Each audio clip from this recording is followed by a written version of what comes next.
Good morning and welcome. Whether you're here in person or joining us online, it's wonderful to be together. My name is Nan Perigo, and I am leading worship this morning with Kendall Martin and Gabor Kiss, while our minister, Reverend Sasha Ostrom, is out of the pulpit. As we settle in for the hour, let's pause to center our hearts and minds for worship. We begin with words by cell biologist, discoverer of enzymes, and Nobel laureate Christian de Duve. If the universe is not meaningless, what is meaning? For me, this meaning is to be found in the structure of the universe, which happens to be such as to produce thought by way of life and mind. Thought, in turn, is a faculty whereby the universe can reflect upon itself, discover its own structure, and apprehend such immanent entities as truth, beauty, goodness, and love. Such is the meaning of the universe as I see it.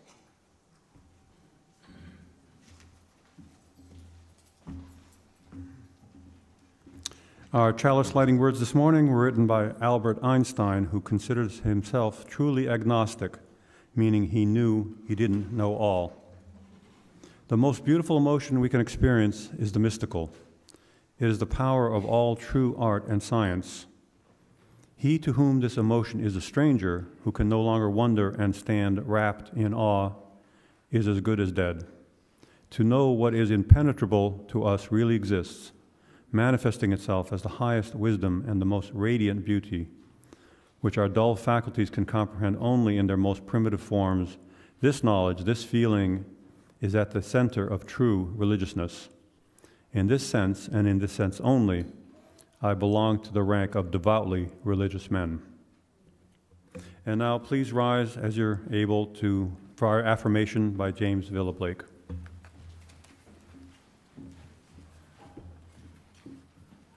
Please repeat after me.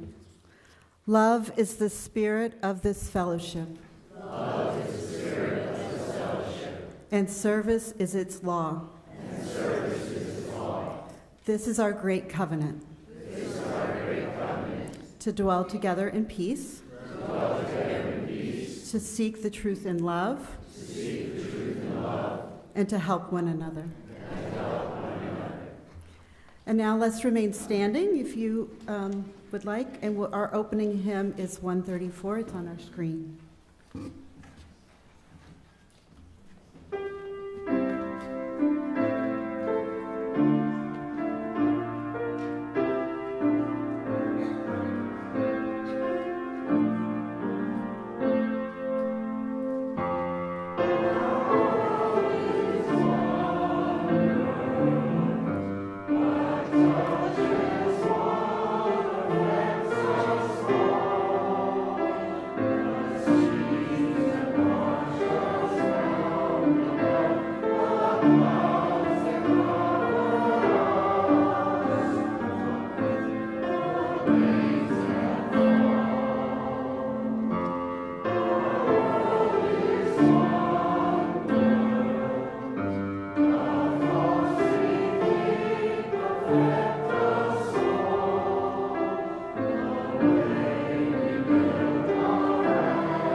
Good morning, good morning. We welcome you here to the Morristown Unitarian Universalist Fellowship.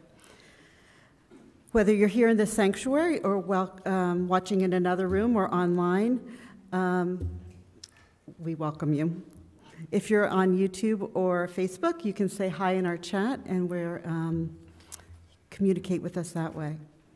Families, we have a very sweet family room if you have little ones that need to stretch and move around. Outside the sanctuary here and to the right, it's got a live feed so you won't miss a thing. There are also live feeds in other places if you just feel you want to watch from there. We have childcare as well for ages 9 months to 5 years. It's upstairs in room 201. So please feel free to head there anytime during the service. In an effort to be more inclusive, we invite you to try a new practice.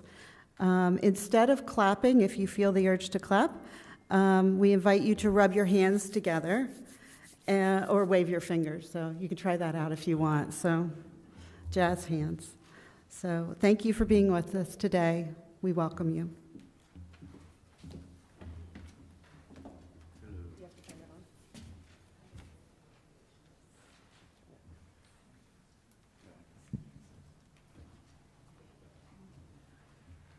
So Nan and I have taught RE, our religious education, for many, many years. And one of the recurring themes I had seen in coming of age and neighboring faiths and similar courses is that the students often have a real dedication to science as their spirituality. And we've been wanting to deal with that and have some kind of class around that topic specifically. So Nick was having these small sessions for RE, and we thought this would be perfect. We had developed a course around our ideas with this age group in particular, but broadly, and see what spirit may be, right? What is that? And what science has to do with it. So as we got closer to starting the course, we found out that we would actually be teaching for 4th and 5th graders, which was a bit of a leap from our original scheme, but it would work. We can do that. We're scientists. We can change our direction, hopefully, fairly quickly. And so we began working with them, with developing a course for them, and developing ideas around how they would perceive the issues. So one of the things that we'd written in the original curriculum was a lot of discussion time, because we were kind of aiming for middle schoolers who like to talk, right? And when we got in with the 4th and 5th graders, we realized they're not so much into talking, they're way more into doing. So our first class, we tried to get their ideas of what spirituality was and what science was, and they're like, what's science? So we had to kind of start from a little more of a base, and then try to work into a lot more doing rather than talking. So one of the things that we saw was that if you look at things that they know from their world, they get into it much more. So we had this brilliant idea of bringing in inside-out characters and talking about emotions and how they make your character and how they affect your spirit. And we brought out the pictures, didn't have any identification for them. I have them for you because you may or may not have seen these movies. How many have seen Inside Out?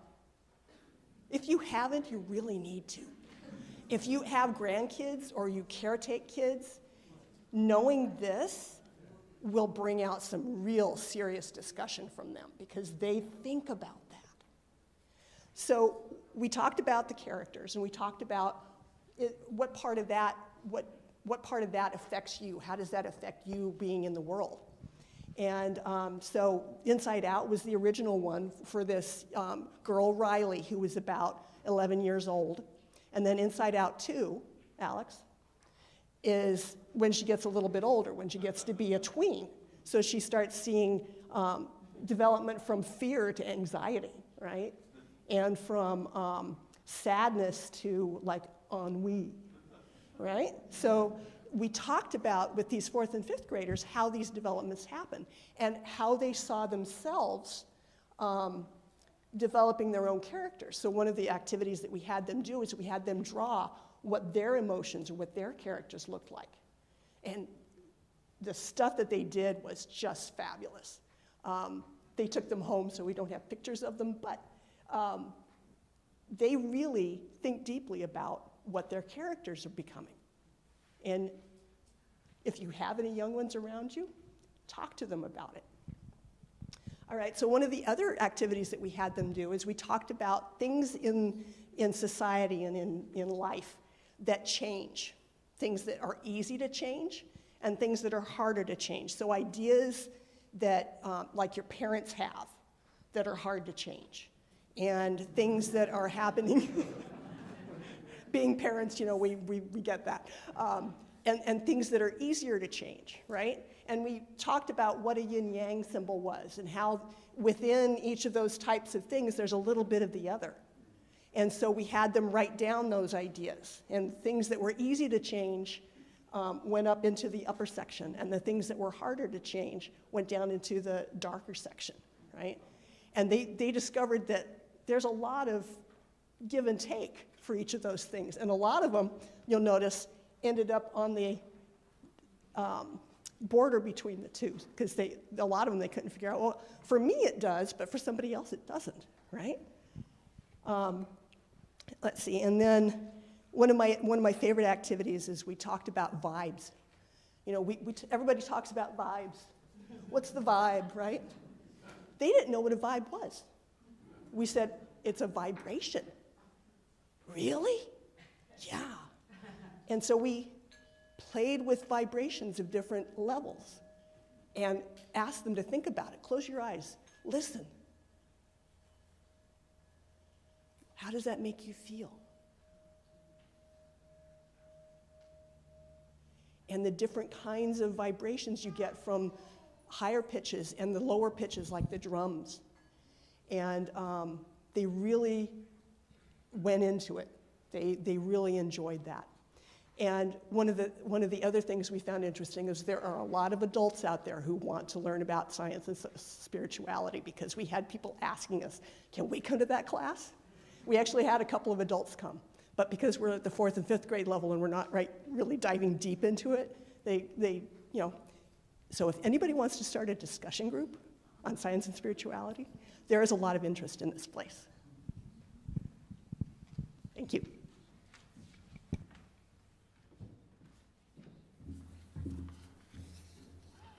Each of us brings meaningful experiences into this space.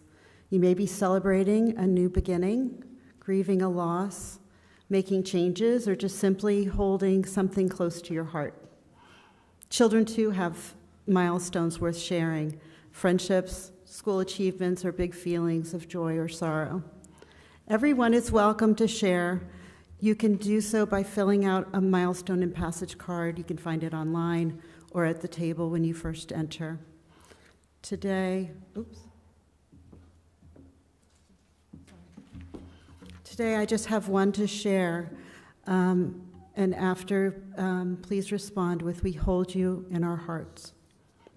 If you're joining online, you can participate in the chat as well. This is from Carrie Davis.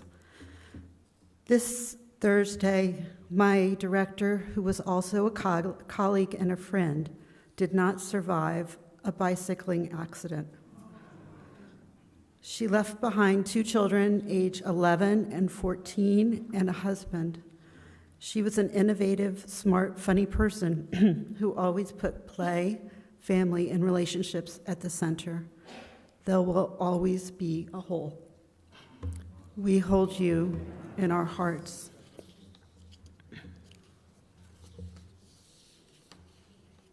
Let's take a quiet moment for prayer or meditation of our own hearts. Let's close our eyes and settle in and breathe. Hear the breaths of those around you. This community that holds you. Feel the spirit of life holding us all in this still moment. Let's take 3 deep breaths together.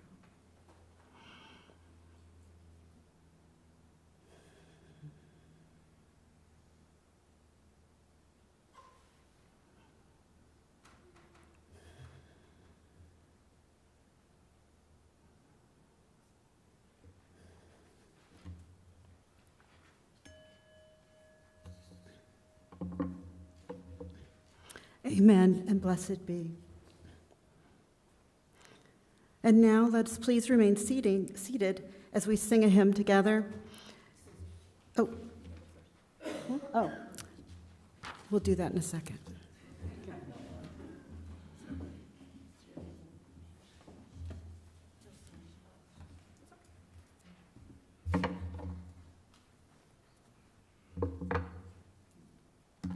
This is from Carl Sagan, noted astrophysicist and philosopher.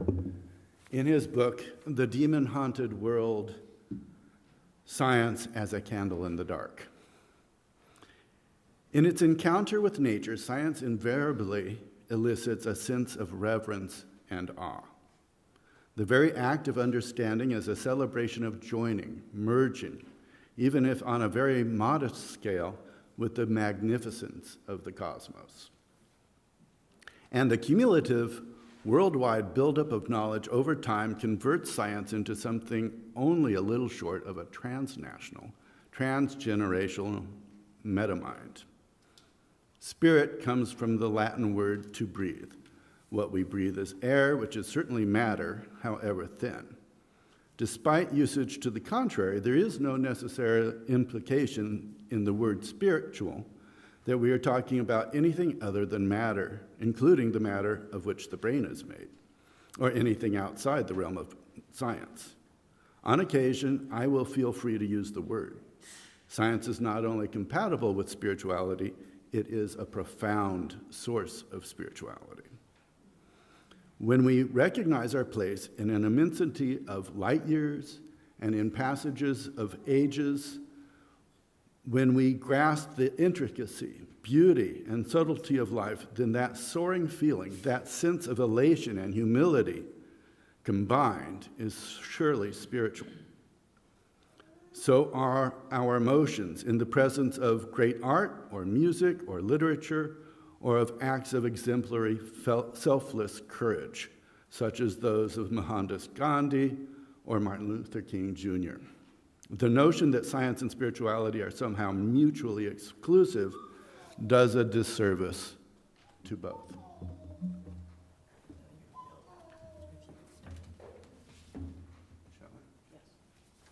We all want to sing. And now we'll remain seated and we'll sing hymn 1051. It's in our teal hymnal and on our screen.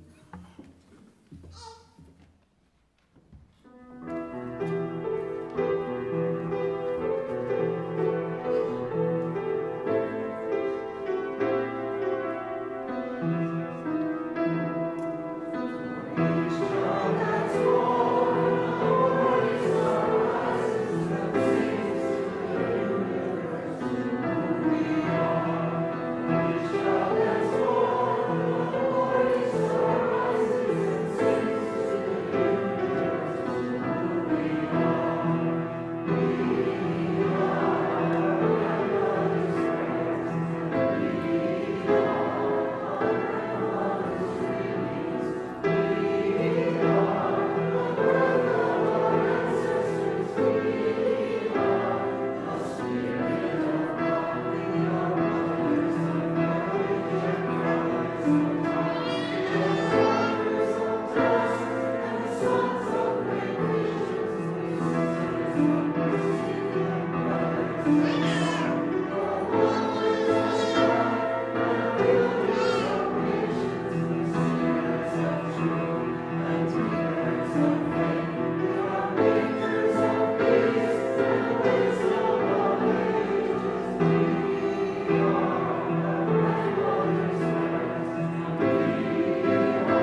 Each Sunday during our service, we pause to give financial support to this congregation and the wider world.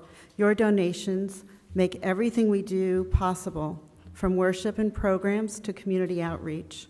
Each week, we share at least half of what we collect with an organization that reflects our values of love, justice, equity, transformation, pluralism, interdependence, and generosity. These values are urgently needed in our world today. This Sunday, half of our offering will go to Side with Love, an organization strategy team of the UUA. They work to dismantle systems of oppression and build a world where everyone can thrive. They offer spiritually grounded organizing, education, and action, helping UUs and partners take meaningful steps toward justice. You can give today by placing in the collection plate that the ushers will bring around or following the instructions on the screen. Thank you.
Culture shapes biology.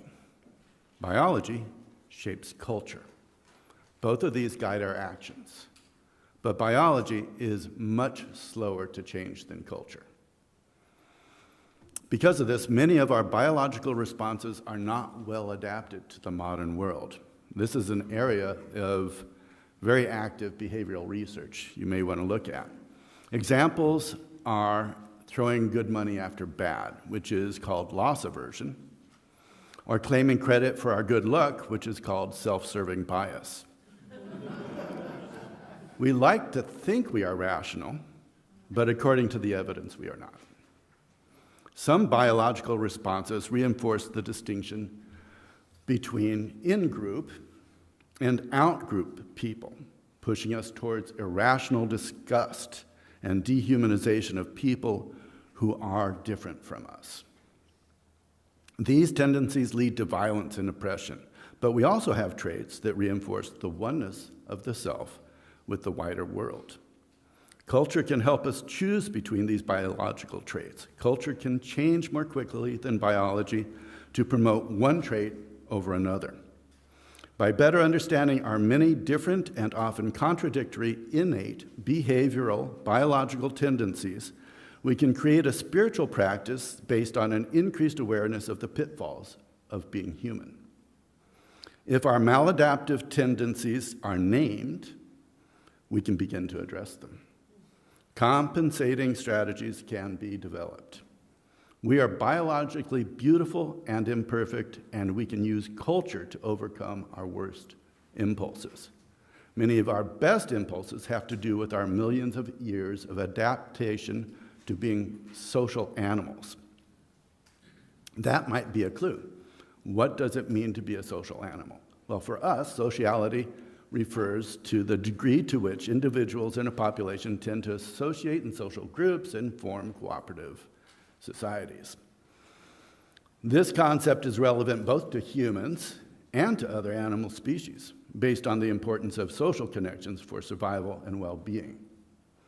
But sociality, more broadly, is an evolutionary strategy. Even bacteria exhibit sociality. They will politely agree to stop growing and ration their food when they are starving. That way, they have a better chance of being around later when food is again available. How does this evolution of altruism work? A cheater could take advantage of the group and get most of the food. A cheater, or defector in this case, isn't a moral judgment. A cheater may just have lost the ability to sense the signals the population is using in their evolutionary agreement to slow down and wait for better times. The socially deaf cheater would outgrow the rest and quickly take over. But the population is now worse off because they've lost the benefits of the social trait. As E.O. Wilson and his co-author put it, selfishness beats altruism. Within groups, altruistic groups beat selfish groups. Everything else is commentary. Bacteria have no neural systems like animals, but they give up their lives for the good of the population. Some of them will use mechanisms to rupture and die just to give their nutrients to their neighbors. They will end their genetic lineage for the advantages of the population gains from social behavior. This is relatively new understanding of how broadly altruism plays a role in biology. And it's changing the way we think about evolution. We're moving away from nature, red in tooth and claw. So even viruses in that first image will end up helping each other. Clearly, there's not even a cell there. That's those E. coli that I was talking about that agreed to slow down. And these are some of my favorite bacteria that I'm doing research on that are very social, numerous different things. But right there on those stalks, the little cluster of spores will go on to a better life. The stalk, they're giving up their lives for that advantage. For humans, sociality of previous species is responsible for many of our unique traits. Our larger brains depended on social strategies of earlier species. One example is previous species must have had the forebears of our midwives. For us to deal with our difficult birthing process related to the double whammy of upright gait and large heads, and the corkscrew path of delivery that requires. Another example is cooking, which appears to have been a prerequisite for the emergence of humans rather than the creation of humans. It is these other species that developed cultural practices that we have for so long claimed to be our own innovation. This is a hard concept for people to accept. Just like our loss of self-importance when we understood the Earth was not stationary at the center of the universe, it may be hard to accept that we didn't create the basis of culture that we feel distinguishes us from other animals. This culture of cooking radically altered our biology, far beyond larger brain-sized cooking allowed. Our small mouths and shortened guts and many other traits are thanks to these earlier species. Spirituality is another of these traits that our biology supports. Many religions use these traits of experiencing oneness to lay out practice of enhancing positive social behavior.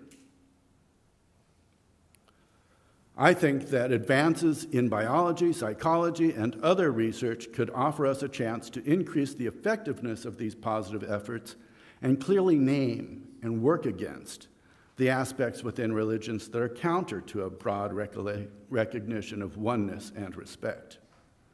We need science to pitch in and add to the millennia of religious work that supports the practice of standing on the side of love. In the statement by Wilson Wilson on social behavior, they indirectly reference the Jewish sage Hillel the Elder. You may have noticed that if you know this. In his statement, "What is hateful to you, do not do to your fellow." This is the whole of the Torah. The rest is explanation. Go and learn. If altruism is such a successful strategy on an evolutionary scale, we need to use that to figure out how to make it a success in our culture.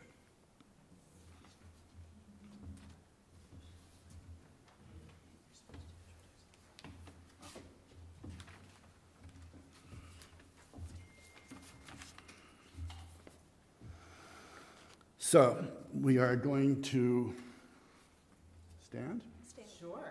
Stand and sing song number 1051. No, this one. Just that one. Sing this song. It's Wake No My Senses, number 2. Oh, there we are. And we're going to only sing verses 1, 2, and 3, and as we've been having the practice, we will come back to it for verses 4 and 5.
Can I get the first picture, Alex? Thank you. If you ask most people what an atom looks like, they will tell you it's kind of like a tiny solar system with a nucleus in the middle where the sun would be and electrons orbiting around it, like planets. That's a useful picture since it allows you to refer to something you already understand, but it's really misleading since it makes you think you can actually say where the electron is at any instant. Next picture, please. In fact, there is a fundamental principle in chemistry called uncertainty or delocalization, which states that the position of an electron can't really be known. All you can talk about is the probability that it will be in a given place at any particular time. So, the nucleus is surrounded by clouds of greater or lesser probability, and their shapes and the way they interact with other probability clouds give rise to chemical bonds and all of chemistry, and thus all of life. Why is this relevant to my topic of digital delocalization? Well, due to the encroachment of digital technology in our lives, we ourselves are being delocalized in two different ways. I'll explain what I mean by telling you about my recent trip to France a couple of weeks ago. One thing that happened was that I had a Verizon travel pass, so my phone was hooked into the local cellular network in France. I got a call, and the caller ID told me who it was, a woman at Heath Village asking for help with her computer. I answered, "Hi, Linda, I'm in France right now, so I can't come over, but I'll come over after I get back." She had no idea where I was until I told her. She knew it was highly probable that I was in Hackettstown, But in fact, I was thousands of miles away in France at that particular time. In a sense, my being was delocalized over the entire planet, with greater or lesser probability of actually being in any given spot. Sort of like an electron. Actually, that reminds me of a joke. An atom is walking down the street and meets another atom, a friend he hasn't seen in a while. "How are you doing?" the friend asks. "Terrible," the atom replies. "I got mugged yesterday." "Really? Did they get anything?" "Yeah, they took an electron." "Are you sure?" "I'm positive."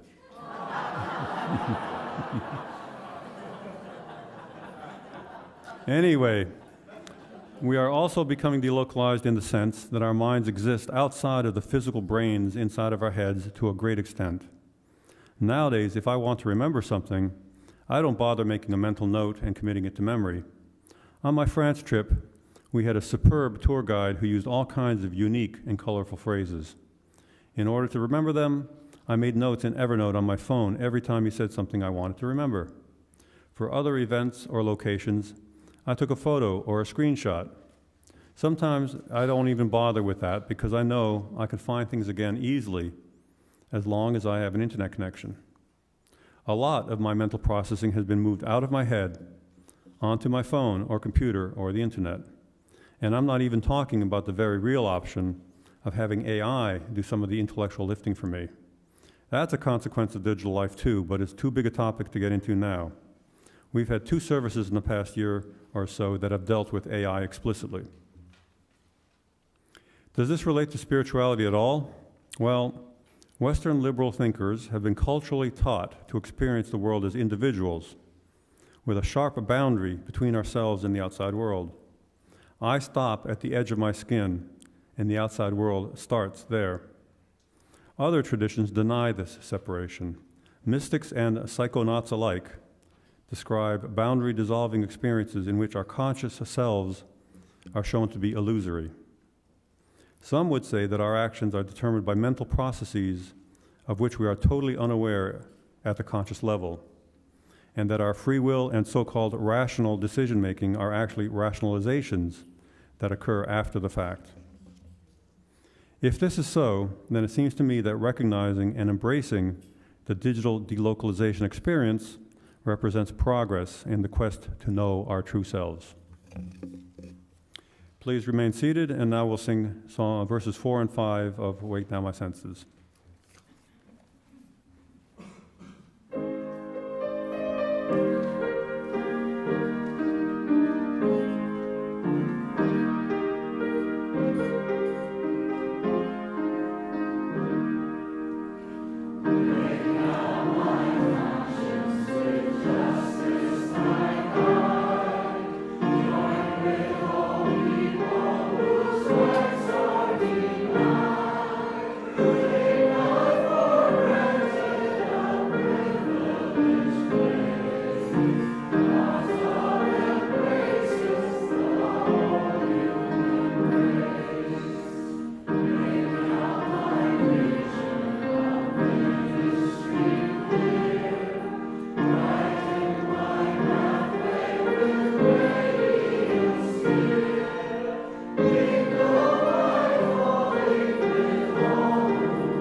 I learned to love science by watching Carl Sagan's Cosmos.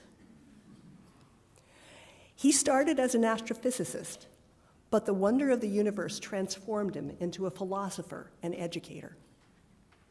Anne Druyan, his widow, put together a posthumous series of essays by Sagan that she called The Varieties of Scientific Experience, a personal view of the search for God. In the intro, she points out that Sagan believed that the little we do know about nature suggests that we know even less about God. We have only just managed to get an inkling of the grandeur of the cosmos and its exquisite laws that guide the evolution of trillions, if not infinite, numbers of worlds. This newly acquired vision made the God who created the world, seem hopelessly local and dated, bound to transparently human misperceptions and conceits of the past. Carl wanted us to see ourselves not as the failed clay of a disappointed creator, wrote Julian, but as star stuff, made of atoms formed in the fiery hearts of distant stars. For him, science was, in part, a kind of informed worship. I like to think that humans have come a long way from our origins as superstitious hominids trying to make sense of the world by ascribing natural phenomena to supernatural causes. Our minds are wired to make sense of the world. Even as babies, we think as scientists, observing our surroundings, making predictions about them, testing those predictions, and sharing our findings with others who use that information to make their own observations and predictions. You've probably seen the cartoon of the baby tasting something, screaming about it, and then offering it to someone else to test. As adults, we use previously learned information to manipulate our environment and add to our own knowledge. Science is a way of thinking that allows us to understand our world. I believe that much of that understanding comes in waves, that the ability of people to accept an idea is a group enterprise, that there is something in the spirit of a cooperative group, be it a tribe or an entire society, that allows a new idea to flourish or to fail. Have you ever had an idea, considered it, and then decided not to follow through on it, only to see your idea manifested by another? Almost as if the idea existed within the group mind or spirit and was looking for someone to make it manifest. Is it possible that we invent as a cooperative mind to adapt to our group needs? That the spirit of the group develops ways to help the group or to hinder it? Leadership here makes a difference. Can that spirit that we are all part of be called upon to help us help ourselves? Over the generations of inquisitive humans, we have learned that lightning is static electricity grounding itself, not the thunderbolts of Zeus or the wrath of Horus. That the moon follows predictable patterns and that eclipses aren't signs from the gods, as awesome as they are. We've learned that the diversity of life is due to the ability of our DNA to mutate, allowing for new adaptations to challenges in the environment, or to the needs of a breeder for a new variety of wheat. We've learned to harness that electricity, those adaptations, and that awe, to change our lives and our collective society. Most of us have learned to fear less about the reasons for the forces of nature and better appreciate our planet and its forces, creative as well as destructive. Science is learning to understand nature, and the more we understand, the less we fear, and the more we wonder. Neil deGrasse Tyson, who took up Sagan's mantle as the host of the New Cosmos, notes that we are all connected to each other biologically, to the earth chemically, to the rest of the universe atomically. The unity of our world, how causes here affect weather there, how unrest in one region affects the world's food supply, how fires in one place affect health in another, how the oceans are intimately connected to the climate, and how we are all connected to it all is becoming more and more apparent. Physics is digging deep into the core of the atom and finding that the mysteries go even deeper, that connection is what drives nature, and that we are all part of a greater mystery, the mystery of spirit, the breath, the life we all share. When you read about a new scientific discovery that is made and that adds to our knowledge, do you smile and experience a spark of joy? I do. Science discerns truth, dispelling fear by learning about the unknown. The joy of discovery, the realization that an old fear is but a mistaken assumption, is the delight that our collective spirit experiences when the dawn of a new understanding takes place.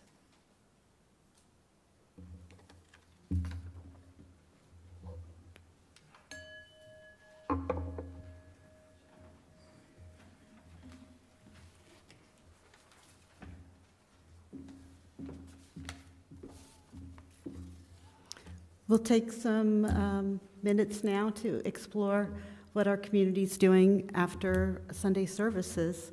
We have a lot of activities beyond Sunday. If there are any newcomers, we welcome them to fill out a card. You can find them outside at the welcome desk. And you can talk to Irene. She's got a gold sash on. She's welcome. You're welcome to ask her any questions, or she could show you around. If you're looking for a compassionate ear, a listening ear, is there someone with a blue sash on? We'll look for one. We're all compassionate, though, so you can talk to all of us if there's not someone assigned. We have a couple other announcements. Upstairs on the second floor, since we're moving a lot of the things down from the RE area to the new classrooms, which are very cool, you should go check them out. If you want to go upstairs, they've put together a hall display of all different photographs from years gone by. So check that out, and you can just poke around up there too. You can see that they're moving a lot of the materials as well. Calling all fellowship leaders. If you are leading groups, we would love to know what you think about things. If you go to muuf.org, there's a subdirectory called Group Information Form, and we'd love you to fill it out and give us some information. There are 2 book groups. There's one on Monday at 1:30 in our library. They're going to be discussing The Borrowed Life. So if you have any questions, contact Nick. And the second one is a middle school book club, but it's welcome to everyone. So if you want to discuss a book, they're going to be talking about a graphic novel called Girl Mode, and that's this Thursday at 7 p.m. Are there any other announcements? We'll keep them to a minute, and we'll finish before 11. I wanted to mention that today is Diversity Day, Morristown Diversity Day. It's not on the green, it's at the Methodist Church off the green, 12 to 4. Anyone else? No? No other announcements. Well, you're all welcome to coffee hour in the new fellowship hall, the Chew Hall, so we hope to see you there and continue there. I think that's it. It is time now for us to bring our time of worship to a close. Although we extinguish our chalice flame, its light will continue to burn in our hearts. As we go out into our daily lives, I leave you with the words from Varieties of Scientific Experience by Carl Sagan. I think if we ever reach a point where we think we thoroughly understand who we are and where we came from, we will have failed. I think this search does not lead to a complacent satisfaction that we know the answer, not an arrogant sense that the answer is before us and we need only do one more experiment to find it out. It goes with a courageous intent to greet the universe as it really is, not to foist our emotional predispositions on it, but to courageously accept what our explorations tell us. Amen. Blessed be. Go in peace.